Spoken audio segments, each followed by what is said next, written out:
Scrutiny of the MBA qualification has centred on its relevance or lack thereof in the business world.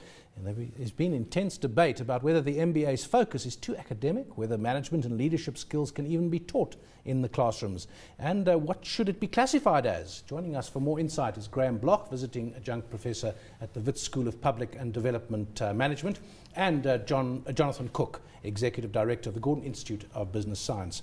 Morning, gentlemen. Let's start with you, Jonathan. It seems to me one of the issues, there's several issues with MBAs and they've changed over the years. One thing I always wonder is, why is it Master of Business Administration? Because administration sounds like such a boring term. Business leadership, which I know the UNISA one, Master of Business Leadership, sounds more accurate, but MBA has a certain kind of weight to it. Yes. Now, one of the issues in South Africa, apparently, is that should it be classified as a master's degree as opposed to the equivalent of an honours degree? David, yes. MBA itself has become a brand. I think people talk about the MBA without even knowing what the initials stand for very often. Our view is that it should be a master's, and in fact the latest news from our discussions with the Commission for Higher Education is that it will be. In fact, it has been classified as what's called a level 9 qualification, which is a master's level qualification in their latest regulations. That's still got to be signed off, but it will be a master's degree. It should be. It's intensive. It's probably the most demanding master's program in terms of teaching hours that there is, certainly in this country. And so we're very confident it will be registered as a master's. Well, that sounds reassuring for all the people who have MBAs and the universities that want to provide them, Graham. For you, is that an issue? Well, I think it's good that people do study further, and especially when they're in a management position. And the master's helps them kind of consolidate what they know. And the MBA is a very important degree. But one of the issues it seemed to be was that you don't have to have an honours degree or a postgraduate degree in order to join an MBA program, whereas you do have to have an intermediate degree between the bachelor's degree and the master's degree for all other masters. So wasn't there a point being made there? There was, and it's precisely that we've, in a sense, conceded on. Our argument is that the amount of teaching on an MBA is equivalent to an honours and a master's. So what we're going to do now, we're actually going to have the equivalent of an honours or a postgraduate diploma as entry requirement into the MBA, but that will be part of a whole package. I think some schools might want to separate them. We at Gibbs will be regarding it as one experience. You'll do a year of technically postgraduate diploma, a year of master's, and the two together we'll regard as the MBA. It'll be very much equivalent to what we currently teach.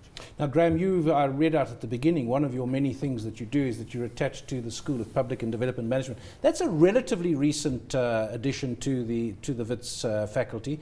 How old is that faculty? Well, the faculty is much older, but I've been there for 3 years, and the Wits Business School has been there for a long time. Well, since the late 60s, but the Public and Development Management aspect. So clearly they saw the need for educating in the public space, in the public sector, which is not business imperatives. But what's your sense of how this degree, as Jonathan says, it's a brand, but it has to evolve. Has it evolved as it should have? Has it evolved everywhere as it should have? I think it has evolved. You know, I did a course many, many years back in education, and that's where I met many of the educationists I know today. And I think the research, which Jonathan hasn't spoken about, is also master's level research. And we're seeing fabulous research being done. Whether it's schools in Eastern Cape or whether it's how to increase the management and leadership in Gauteng. Now, there's a lot of competition, Jonathan, between them, and a lot of resources have to go into, from a company perspective, from an individual perspective. It's a lot of money. Are people still prepared to give up a year of full-time to just do that? The full-time MBA is not that big in South Africa. In fact, there are people, and in fact we've seen our enrollments for the full-time MBA increasing over the years. We had our record enrollment this year. But there are not many schools that offer full-time MBAs in South Africa. The more common version is either part-time or block release, and we offer both of those as well, because many people attend or go on MBA sent by their companies and often paid by their companies. So they prefer the part-time, or in our case, block release version, whether you can continue working and studying at the same time. Because there's a huge, apart from the fee, there's a huge opportunity cost to taking a year off from your career. So is the way to go part-time, lifelong learning, a lot of the short courses that these schools offer now, Graham? Well, part of the Wits problem has been that the full-time allocations are not as large as they should be and as they could be. And so block release is clearly more popular, and especially for civil servants who are very busy. I mean, I've had to tell a civil servant, you know what, I'm not interested in the fact that you are related to the premier of a province. And actually, I want to see the research. That's why I'm here, and that's why you are registered. So I think that the block release works, but people need to take it very seriously. Now, you mentioned that Wits there was a report last week of Wits having fewer than 20 for a full-time MBA. Now, there are issues there with foreign partnerships and things like that, which raises also the broader issue of South Africa's MBAs in terms of their quality globally. Well, our MBAs are definitely competitive. And there's no doubt that our MBAs and our leadership in business is regarded throughout the world as very high quality. But I think that Wits needs to look more carefully at what's happening and why people are not registering for full-time and what the problem is there, if there is a problem at all. I've heard it said that the medical students at the Wits Medical School get the best training in the world because they go to places like Baragwanath. They see in one weekend some of the injuries that people in other countries never see. Would the same apply, Jonathan, to our MBAs? I mean, if you're in this melting pot of South Africa in terms of the first world element, the financial services sector, the third world, the emerging element, the contrasts in our economy, the challenges, I prefer to call them problems because you have to solve problems.